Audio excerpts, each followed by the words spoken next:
Are you a professional pillow fighter? Or a 9-to-5 low-cost time travel agent? Or maybe real estate sales on Mars is your profession? It doesn't matter. Whatever it is you do, however complex or intricate, Monday.com can help you organize, orchestrate, and make it more efficient.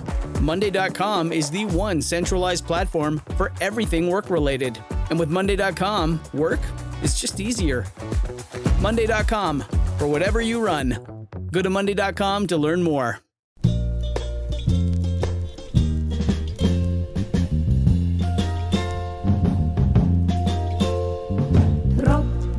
Regen auf mein Kopf. Hinter der Deckelbus ist die kleine Fahrt beim Top. Geht mir kein Sach mit. Welcome to Kill Me Now with Judy Gold. I am your beautiful host, Judy Gold, and this is part 2 of my interview with the simply wonderful and lovely Corey Forrester, who I just adore. I adore this guy. So I hope you enjoy part 2. I loved talking to him. Also, I just want to let you know, if you are living in the Indianapolis area, I will be at Feinstein's at the Carmichael Hotel this coming Saturday, January 15th. It's a small room. It's going to be a great show. And if you live in the area, come and laugh. But enjoy my interview with my new best friend, Corey Forrester. You lived in New York for a year. You had no money. You lived on credit cards. When that shit ran out, you went back home, right? Yeah. Do you know John? You know John Reap, the comedian? Yeah. So Reap he is still obviously a buddy of mine, but I did a lot of shows with him in the South. And when I was about to move to New York, I remember telling him, and we were very, very drunk. I think we were at the Punchline in Atlanta, like right before they switched rooms. And right. and I told him, I was like, buddy, I don't know how I'm going to afford it in New York though. Like, man, I can barely afford to live here. And he's drunk as shit. And he goes, dude, listen, I've been telling you your whole career, you're going to fucking make it. All right. You're going to be. So he goes, just do what I did. Just fucking get a bunch of credit cards and just live your goddamn life. Right. He goes, that's what I did. And then I got the Hemi commercial and then I paid them motherfuckers off and I was fine. So I listened to him, right? I go up there, I do all that shit. I run up all this fucking debt. Where'd you live? I lived first in Bushwick and then I almost stepped on my roommate's heroin needle and I was like, maybe not. And so I got out of there and then I moved to Forest Hills, Queens, and Queens was definitely more my speed because it's like super working class. Like I had to convince all these dudes in Woodside that they were rednecks and it blew their fucking minds. Right. Like they were like, holy shit. I'm like, yeah, I remember telling this one guy, he's like the only difference between you and my uncle is that he has a truck. And this guy's like, I'd love a fucking truck. And I was like, see, my uncle's better than you. Right. And so, what was I saying? Yeah. Lived in Queens. And what the fuck was I just talking about? No, just that you came because of your friend Joe was saying you're gonna make it. Oh yeah, John Reap. John Reap, tell me I'll make it. So I run up. John. Yeah, I run up all this credit card debt, and then I'm like, holy shit, I'm way over my head. Get back home, career's still not going good, and then all of a sudden, my buddy Trey Crowder goes viral. Our comedy tour starts selling tickets. We get a book deal, and I use the book deal money to pay off my credit card. Your credit cards. And so. Fast forward like a year later, I'm just hanging out with Reap and he's congratulating me on all my newfound success. And I go, yeah, man, honestly, like, I don't know if I could have done it a lot without your encouraging words. And he's like, what the fuck are you talking about? And I go, well, man, remember I was telling you I couldn't afford to live in New York. So I should just get a bunch of credit cards, rack up debt, and then I'd pay them off. Well, I did. I ended up paying off my book. And he goes, I fucking said that to you. Jesus fucking Christ. You listened to me. He doesn't remember saying that, but that's great. That was great. That was my, if you're not first, you're last Ricky Bobby moment that, you know, yeah. So you did, you guys wrote the Liberal Redneck Manifesto, correct? Yep. And it was just the three of you. Yep. Yeah. It was me, Trey Crowder, and Drew Morgan, the Well Read comedy tour. Yeah. Well Read. Yeah. That's R-E-D, people. Yeah. Well Read. It's a pun. It's such a fucking great name. Thank you. I'm always worried now that some people might see it and go, oh, that means like red state conservative. And I was like, oh, fuck, we didn't think of that. Oh, yeah. Well, I was thinking it's well read because you're from a red area. Yeah, we just meant rednecks. Oh, okay. Well, I like hey, that. see, it works either way. But That's good. I love it. You're like the opposite of Foxworthy in a way. Yeah, we get told that a lot. And like when you're a comedian, so when you say it, I take it great. But some people say it, and I'm like, yes, that's true. But you need to understand, like, we still love those guys and they're funny. So I don't want to be the opposite of them. Like, right. It's just a different. Yeah, it's a different side of the coin. Right. Yeah. Because like there are a lot of people that for some reason are like, oh, I bet you don't like those guys. I'm like, are you fucking kidding me? I love those guys. They were huge inspirations to me. Like that whole, like when we started our tour, like the reason that we all like when we first started doing that, we all came out together and like told a story and sat on stools. We're like, we're just copying those motherfuckers. Right. Like I'll tell you straight up, we're doing that. Those guys are the best. So you know, you're getting popular. And you go on the internet and there's more, but you end up where I saw you first was this insurrection rant that you did. And I couldn't believe that this guy who looks and talks like you was saying this shit. And with the same amount of venom that I say it. You know what I mean? And I wondered, do people listen to him more because he's a white male with a Southern accent? Absolutely. Absolutely. Like I make no bones about it. Like I do feel like because like in that video was not a comedy video. That was literally me just being fed up. And I felt like I was like, I have to say something because this Marjorie Taylor Greene person is in my district. And I have a responsibility right now, which it's really me thinking so highly of myself that I shouldn't. But I was like, I've always, you know, some of my parents and a bunch of my buddies have been like, why do you feel like you have to be so political? Like you can do comedy without politics you used to. And I go, I agree with you. It's just that, and maybe this is wrong, maybe it's right, I don't know. As a white Southern man with this accent, I know how I'm perceived. And therefore, it is always my gut reaction to immediately enter every situation by going, just so everybody knows, not me. You know what I mean? And I hope one day I don't feel that way anymore. But right now, I totally feel like it's you know, like these people, and I hear that too. Why do you have to talk about politics? Why do you have to talk about politics? And it's like, it's from usually white men, I have to say, because you don't live in the same world I live in. Right, for you sure. Know, they're not lesbians. Right. They're not, you know, gay in the LGBTQ plus community. They're not women. So so this stuff makes me fucking crazy. Yeah. It makes me crazy. And if I had not been a white Southern man with that accent and my shirt off in that video, it would not have gotten as many views as it did. It was because I sound like I do, and that was confusing to people. You know what I mean? Like if I just had a very mid-Atlantic accent, everybody be like, yeah, okay, guy's mad about the insurrection. Right, he's like a white liberal, you know, elitist. Okay, makes sense. But because it was so confusing to a lot of people, I mean, you know, that's how Trey popped. He made a video. Yeah. He has his accent and he was talking about the transgender bathroom laws, and people were like, wait a minute, what the fuck? Like there were plenty of people saying stuff about it, but because he had this accent and that goes completely against everyone's preconceived notions of what we should be, like, you know, I've never been confused as to why sometimes people were like, let's listen to this guy. Right. But I'm sure people have said shit in front of you thinking you're the complete opposite person of who you are. All the time. And what does that do to you? Like, does that make you think you motherfucker? Uh-huh.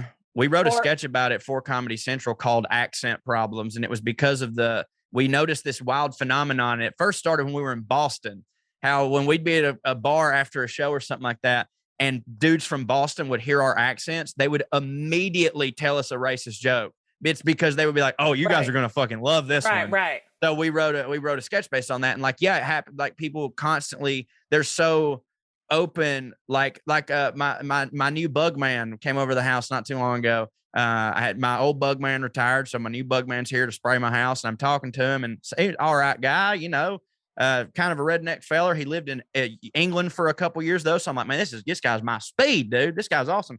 Well, as we're leaving, he was like, oh, I heard you're a comedian. I'm like, yeah. He goes, how's things been lately with this whole pandemic? And I was like, hey, you know, I was doing Zoom shows for a while, but we're kind of back out there. Like it's still a little rough, but we're going to make it. And like, we've had this great 1 hour experience. And as he's walking out, he turns around and he goes, yeah, if it wasn't fucking for communist Biden, am I right? And then just like walks out the door. And I was like, we were so close. But it's like, he felt like because of my accent, he's just like, yes, there's no way this guy doesn't believe the same thing that I believe. Right. You know what I mean? And I think it's gone the opposite for me too, where like there's a lot of people who wouldn't ever open up to me because they assume I think those ways. Like maybe more liberal friends in California, they're kind of like trepidatious at first. Like when I was in California, sometimes I feel like I can feel people looking at me like, is this an insurrectionist? Because I mean, I look like I haven't changed the way I dress. Like I wear trucker hats. I get it. And they'll hear me talk, and and it's in those moments, I almost want to just be like, voted for Obama twice. How y'all doing? Good to see you. Yeah, good to see you. Just gonna be hanging out. So like, and you know, I get it, but yeah, it does. It makes me upset. But at the same time, I'm like, I can't act like you don't have, like, I can't act like a black man or a Jewish woman or a gay person doesn't have valid concerns to hear my accent and think maybe I'm not safe here, because they don't live in the same world that I do. They don't get to just go, fuck it, I'm going to be a trusting person. You know what I mean? Whereas I do, I get to do that. I get to decide to trust everybody because I'm playing the game of life in fucking easy mode, dude. My ammo is unlimited. You know what I'm saying? Right.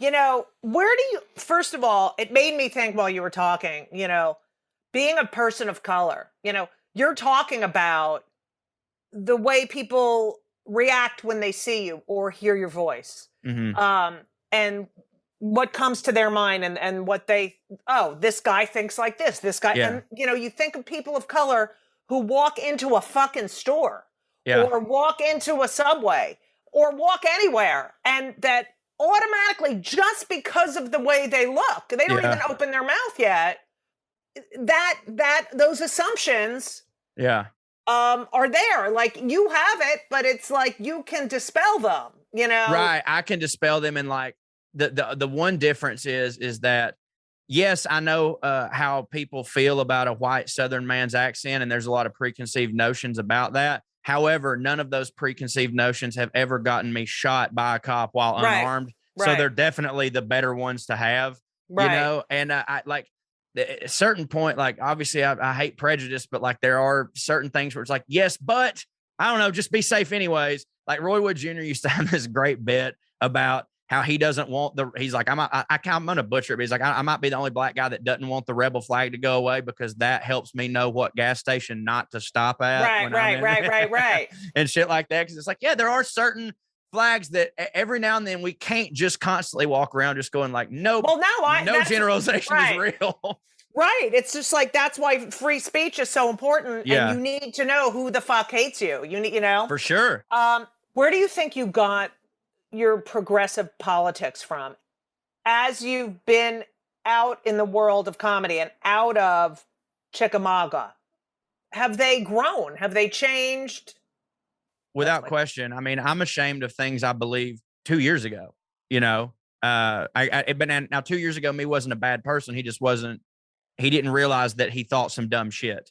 You know, because like I'm just constantly growing, especially being indoctrinated in a place like this, and not what it was for me. And so many people think like, oh yeah, they won't even let you be a entertainer or anyone in Hollywood unless you're liberal. And why is it that everybody to me, it's always like, sometimes it happens because here's why it happens. It's not like you go there and they go, all right, by the way, if you're going to do this as a job, you've got to be a Democrat or liberal. What it is that when I started doing comedy, I started meeting all sorts of different types of people who were doing comedy. Before then, I'd had a very exclusive white people experiences.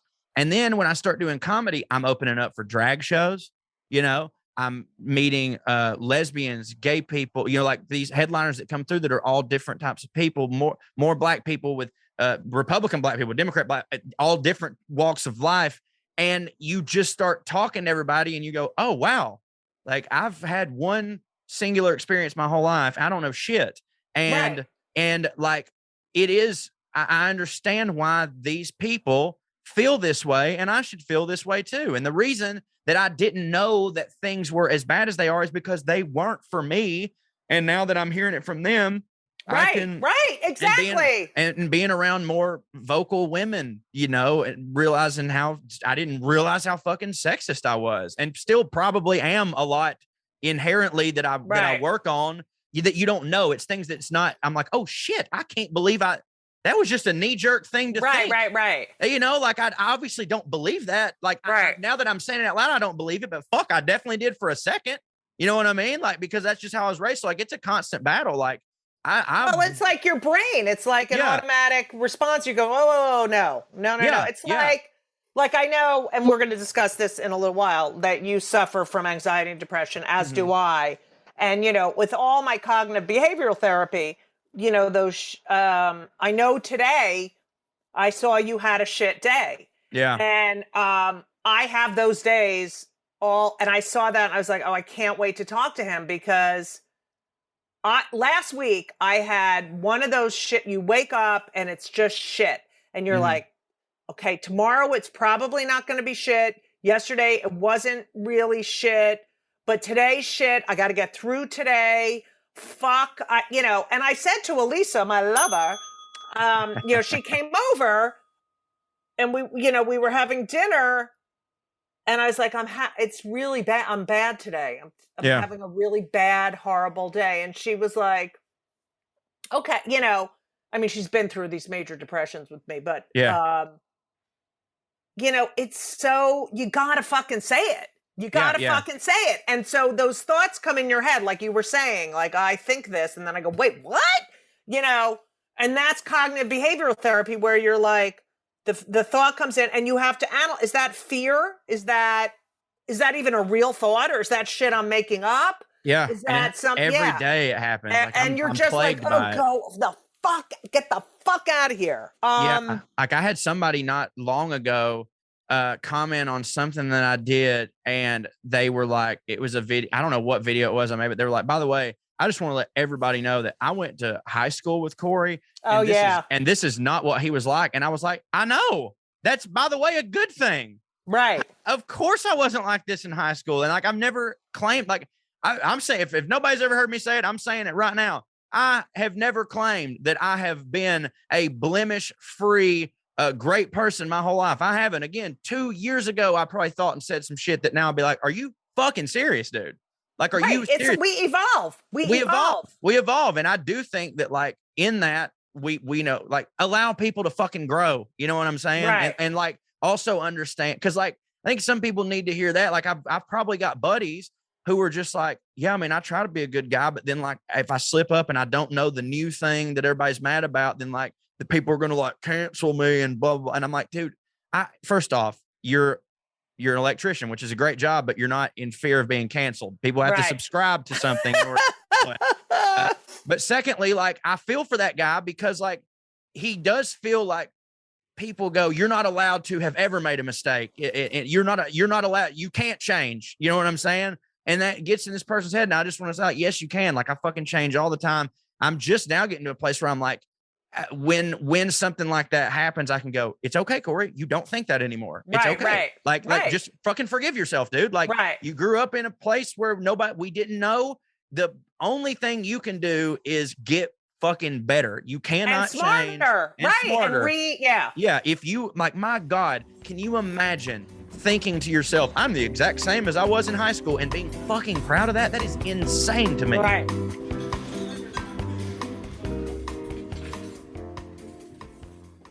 This episode is brought to you by Progressive Insurance. You chose to hit play on this podcast today. Smart choice. Make another smart choice with Auto Quote Explorer to compare rates from multiple car insurance companies all at once. Try it at progressive.com. Progressive Casualty Insurance Company and Affiliates. Not available in all states or situations. Prices vary based on how you buy. Why does it say you went to Georgia Northwest Technical College? Because I did for like a semester. Oh, and you didn't, and East Asian Studies. Holy shit. Does that say that on my Facebook? Yeah, I found it somewhere. Yeah. Oh my God. When I first got a Facebook, because I didn't go to college and like you had to go to college or something, I just faked that I went. Oh my God, that's so funny. Okay. I hadn't thought about that in years because I haven't looked at Facebook in like 8 years or something. Oh, that's funny. Okay. There was a venue near where you grew up that decided to ban gay weddings. Oh, yeah.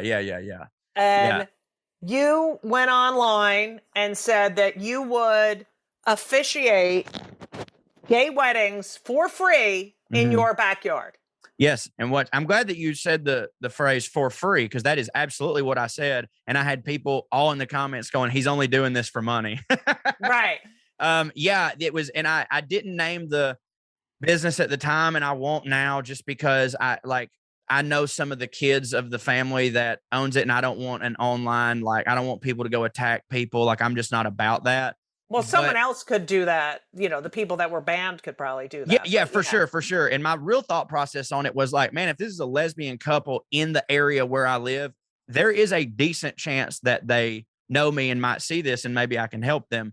That ended up maybe not being the case, but I did marry a couple at my house. You did? I did. Yeah, it was an older couple.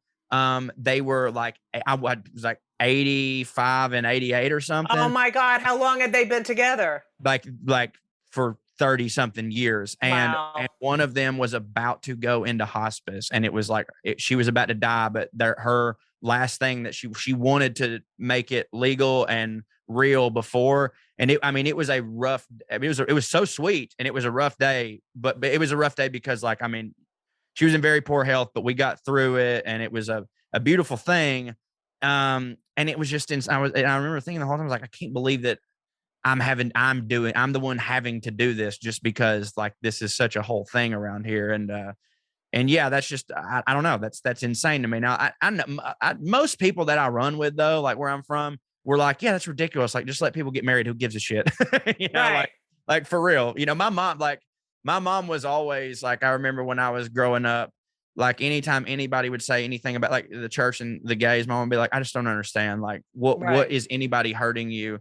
And my mom's like, do y'all not watch Will and Grace? It is hilarious. How could you feel this way? Right. Yeah, I mean, that's what those TV shows, that's why representation on television is so important. That might sound silly to a lot of people, but that is true.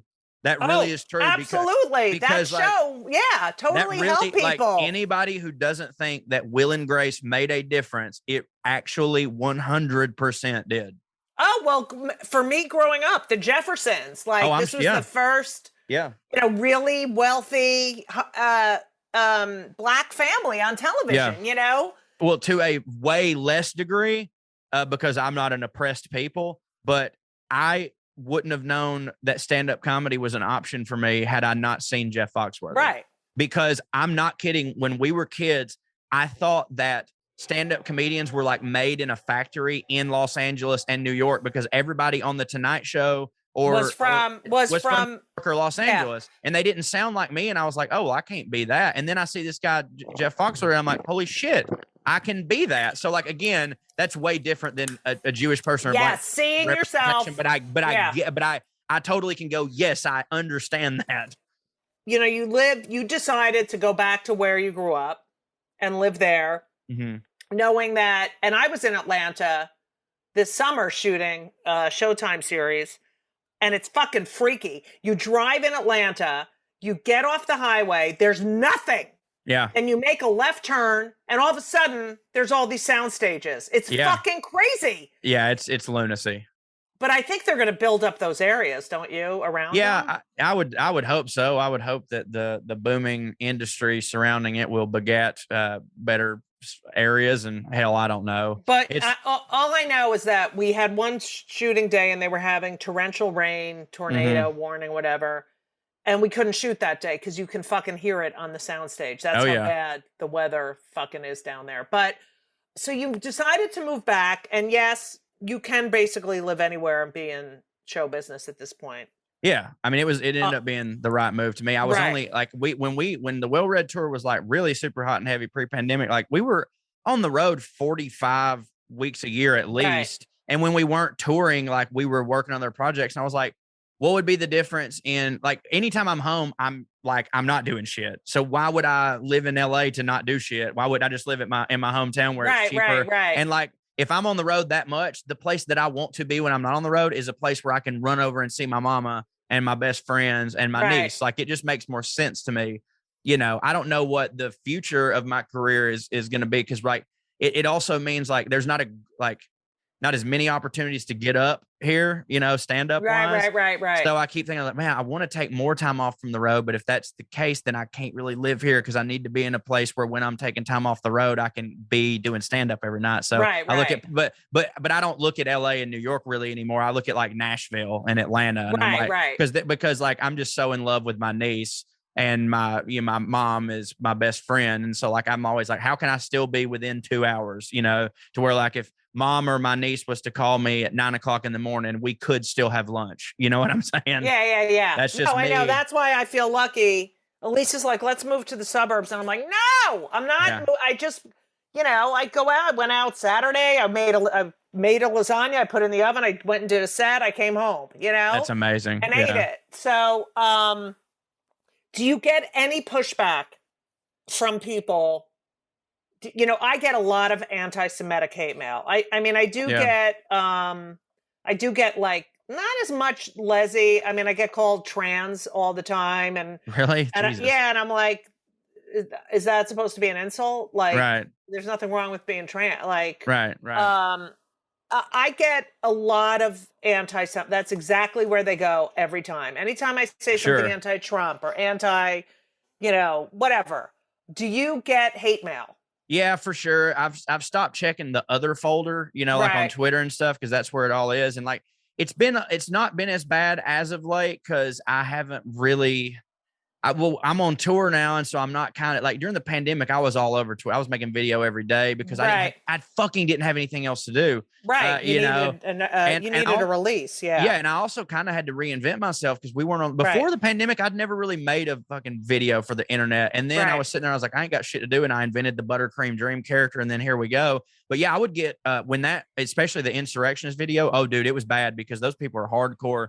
Like I had, messages from people that were just like, I'm going to kill your wife. If I ever see you out, I'm going to fucking kill you, and blah, blah, blah, blah, blah. And I just had to stop looking at it because I'm just like, well, look, man, if it's going to happen, it's going to happen. I don't know what to tell you. But people be over everything, man. Like literally, I'd find that people are haters, and I'm just, having to like let it go. But like, it don't even have to be political. Like I'll put up a video talking about my anxiety or depression, which I've just gotten so many messages from people telling me that it helps, that I'm never going to stop doing it. Even though like it sometimes it's hard on me to do. Being vulnerable like that is pretty difficult, Well, I get it's really bad, especially for a comic, because it's such our coping mechanism. Yeah.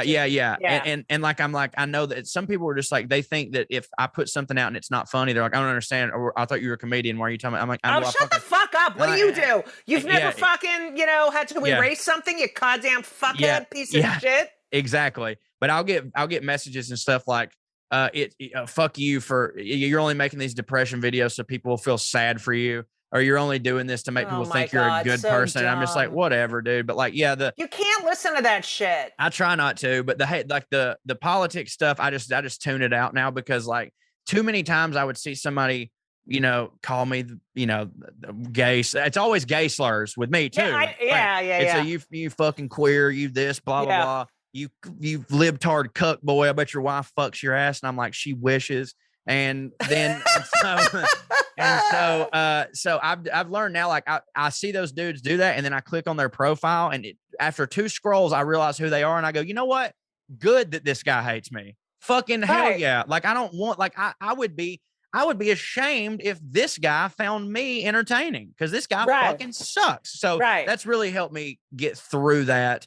But I was never really much of a political guy. I always talked about issues. Like I always wanted to be someone who talked about issues on stage, like not early on, but once I started finding my voice, like the first joke I ever wrote that was like, that I knew was really good. And it was the first joke I ever wrote that ended up being a 10-minute joke, was about, and this is how long ago that bill was. It was the don't ask, don't tell policy. And that was still a policy, like that was still a thing. And I've always, but it was always like, it was never Democrat, Republican, yada, yada, yada. Only during the pandemic and during Trump and during this whole, like, I really need to let people know that just because I have this accent doesn't mean I believe this, that I even started being more vocal about politics, and thus started getting pretty scary hate from some people. Yeah, it's crazy. You once said something on a podcast that I listened to. Oh my God, it was so good. And I was like, this is so fucking... Man, you really do your research, don't you? I do it, baby. You said, where the fuck? Not every Trump supporter is dumb. Yeah. Don't say stupid when you mean bad. Yeah. And they're just bad people. Yeah. And that is, and it's so funny because you think if you're smart that you can't be, I mean, there are evil smart people. Like, for sure. A lot of them, most of them.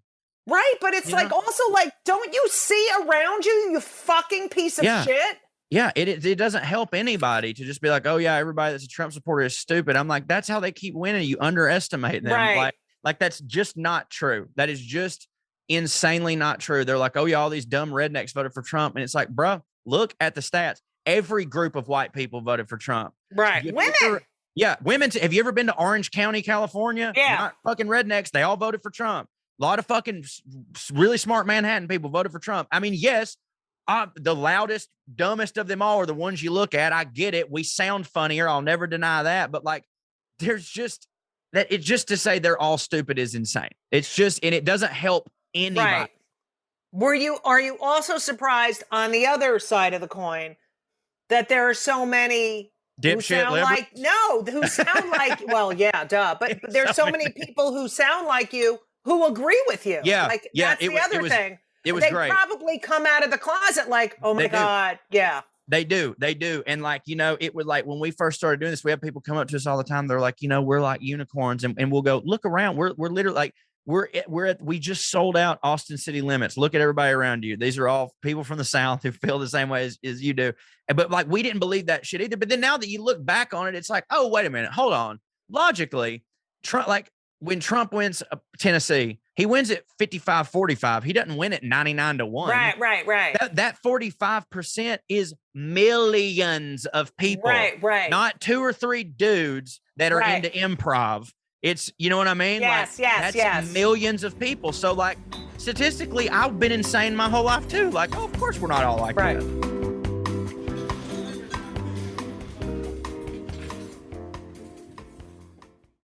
This week's episode of It's Judy's Show with Judy Gold is sponsored by BetterHelp. And if you know me, which I think you do because you're listening to my podcast right now, you know that I am a big advocate for therapy. I think it benefits everyone. I think there's so many people who need it, who don't partake. It is so important for your emotional health and well-being. Therapy is fantastic. It is in every stretch of the imagination. And if you're thinking of starting therapy, please do it. But please give BetterHelp a try. It is entirely online. It's designed to be convenient. It's flexible. It suits your schedule. You fill out a brief questionnaire to get matched with a licensed therapist, and you can switch therapists anytime for no additional charge. I have switched therapists in my life. I've had many, many therapists, and sometimes it's not a great fit for you, but don't give up. Therapy is beneficial. You can learn about yourself. You can process and just be emotionally healthy. I'm telling you, do it. BetterHelp is great because, when I used to schlep to my therapist's office, it was so annoying. You have to do it and you sit there and you wait. And then I'm telling you, doing it online is fantastic. And BetterHelp is amazing. I know a lot of people who've used it. So if you're thinking about therapy, go to BetterHelp.com. Let the gratitude flow. This is Gratitude Month, people. So you need to let the gratitude flow with BetterHelp.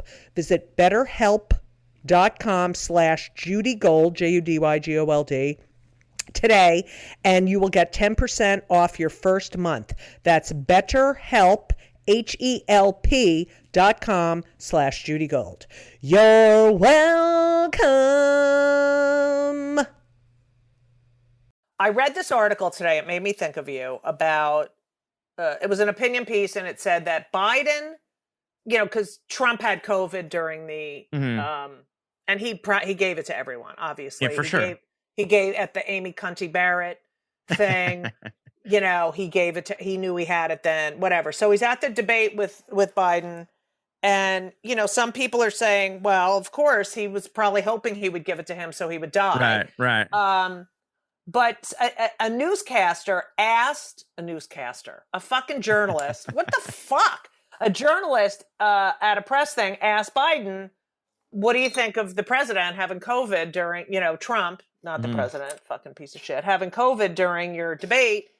And he said, I don't think about the former president. Yeah. And this article, and I kind of wanted to discuss it with you, I kind of made, this person said, he could have said something other than being above the fray. For sure. And said, this is an example of what kind of person he is. Right. So I wasn't surprised to hear that because, and I think that I kind of agree that us liberals and I'm pretty lefty at best, especially social stuff, but there's some things I'm center. I'm really lefty on everything, but I still hate us the same. You know what I mean? Yeah, same. And I do believe that Israel has a right to exist and is a democracy, but whatever.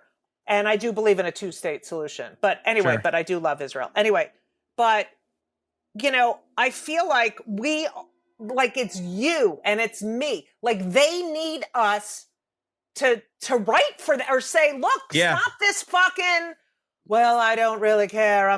Because we're eating ourselves. Liberals and Democrats, all they want is mic drop moments that don't do a goddamn thing for anybody. They don't do shit. And that was a great thing for everyone to share and be like, oh, look at Biden bodied Trump. And it's like, but nobody gives a shit and it doesn't help anything.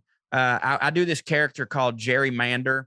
I know. And I had a joke about that when you did Gerrymander. I was like, oh my God, because a couple of years ago, I was performing in Provincetown. I said, listen, if I ever become a drag king, my name is going to be Gerrymander.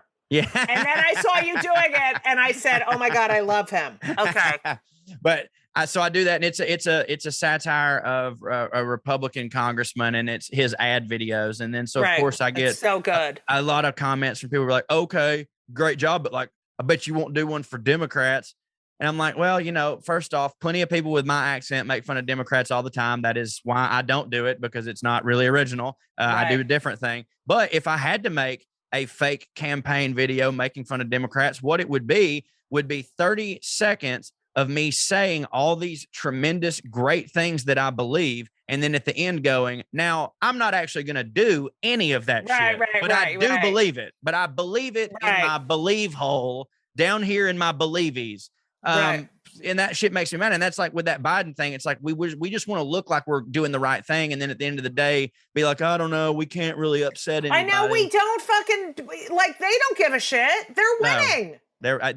We're huge pussies. I mean, again, I know how I vote and what I like are two different things. Like I believe all the same things, but I'm not going to ever sit there and be like, yeah, liberals and Democrats are great. We're going to save the world. Fuck, we are. No, I know. I mean, that's why that Al Franken, that thing pissed me the fuck off. Yeah, anyway. I know. You talk about eating ourselves. Oh my God, he was a great he could be senator. President. Yes. He could be president. But because he knows who he is and he's a good guy, he was like, I gotta fucking go. Right. Like if he was if he was a Republican, he'd be president right now. When is Marjorie fucking Taylor fucking cunt out? I fucking hate her. She is so disgusting and dumb. She's so fucking dumb. And that Lauren Boebert, they're all fucking stupid. Madison, whatever the fuck his name is. The dude in the wheelchair that beats the shit out of trees. Fuck you dumb shits.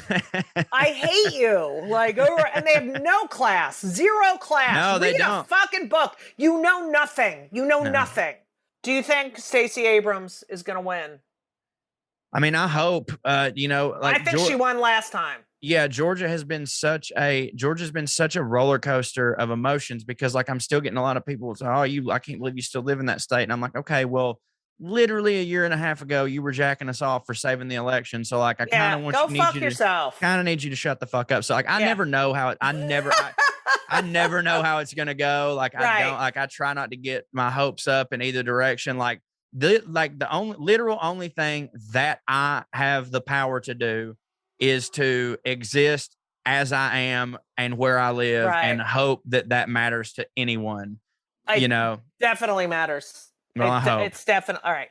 Now, I just want to say, if you ever want a guest on your, well-read tour, I would love to do a set. I love you guys. I think you're fucking great. Well, when we're in New York, please, by God. Oh, yes. I want you to have a big Jewy Leslie on that fucking show. I would love that.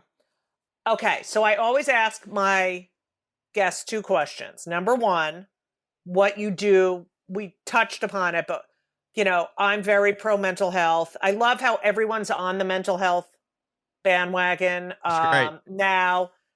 but I remember, this is my favorite mental health story. I once did a benefit for what is it? NSA, I don't know, the National Association for Mental, whatever. I used to have it memorized because I did a promo video for him, but I can't think about it. And I can't remember I did a live show and I got on stage. I said, I have OCD, clinical depression, and ADHD. And they started clapping. I go, oh my God, this is my favorite. What do you do for your mental health? Because are you on meds? Not yet.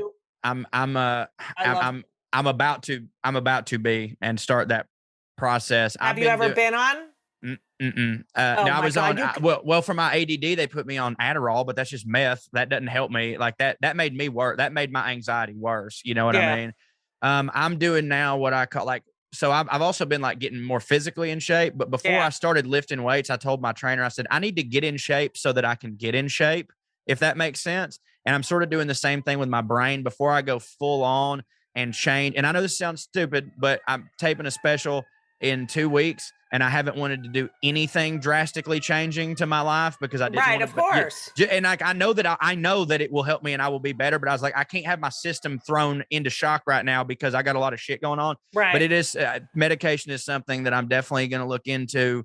Right now I'm trying to meditate, breathing. I've been exercising a lot. I stopped drinking. The exercise is helps. so fucking important. Like I would never tell somebody like, oh, all you need to do is exercise. That's not true. But and I try to say this to people all the time. I'm like, it's not your fault. And exercise won't help you, but you do need to put yourself in the position to win. You need to do everything that you can for yourself. You still can help yourself out. And for me, it is eating better, exercising, taking a walk in the park when I get upset. And just that constant mantra of just like, hey man, just remembering. I'm trying now when I have a really, really good day, I try my best to like save, store in file. Right. You know, remember. And like, sometimes I'll even write that shit down in my phone or take a note. And then I'll get up and when I'm feeling bad, I'll look at it and I'll just be like, you're right. Yesterday was awesome. Nothing happened between yesterday and today. Not one thing happened. So it's just your brain. So it is just your brain. You know that it's just your brain. Now that doesn't stop my brain from being my brain, but it helps me go just fucking fight it out. You know what, Corey? Like if it's a day I have a lot of shit to do, I mean, the reality is I still got to do all that shit. You know what I mean? Right. But if it's a day always kind of better when you have a lot of shit to do. It really is. But if I don't have a lot of shit, I'll either try to invent something or now I will go, you know what, Corey?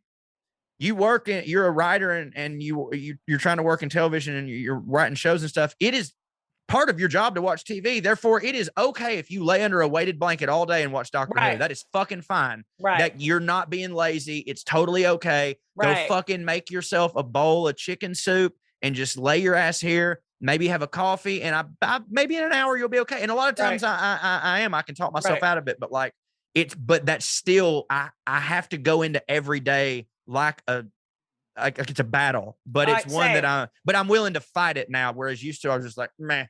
Right. You can always call. I'm giving you my number because we need to communicate. But please, you can always call me. I text Goldman when I have a bad.